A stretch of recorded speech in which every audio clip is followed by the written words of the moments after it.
The NCAA is currently settling a $2.7 billion class action suit that will pay former and current college athletes. The rush of money into college sports is blurring the lines between amateurism and professionalism, and some college athletes have been left out.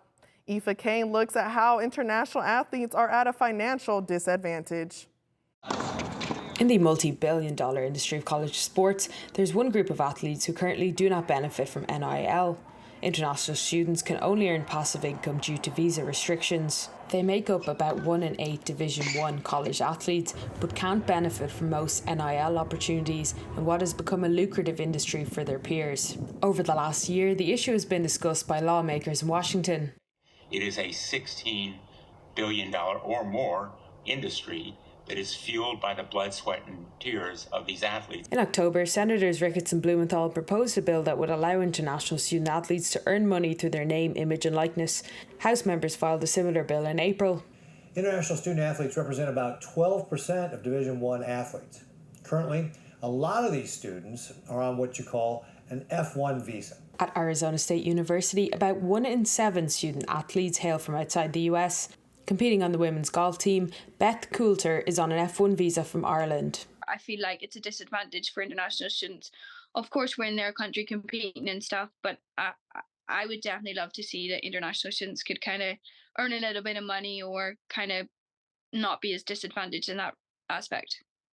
Roy Gannat from Israel plays tennis at ASU and says earning NIL money would allow him to travel to compete in tournaments across the country as he attempts to turn pro. Yeah, it would make life way easier, and then in tennis we don't get too much money from tournaments, and it's a very expensive sport too. The NCAA told Cronkite News it supports change so international student athletes can benefit from NIL. But movement in Congress is unlikely in an election year, according to college sports attorney Greg Clifton.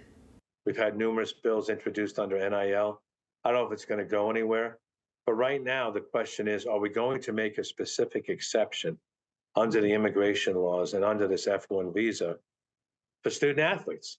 Modification to the F1 visa could undermine its origin, a visa to study abroad. Because now it becomes more of a work visa as opposed to a student visa.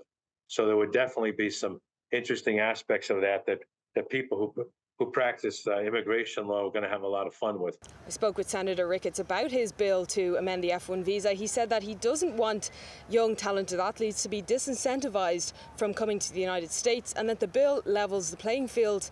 But for now, international students will continue to be restricted in NIL deals. In Washington, Aoife Kane, Cronkite News.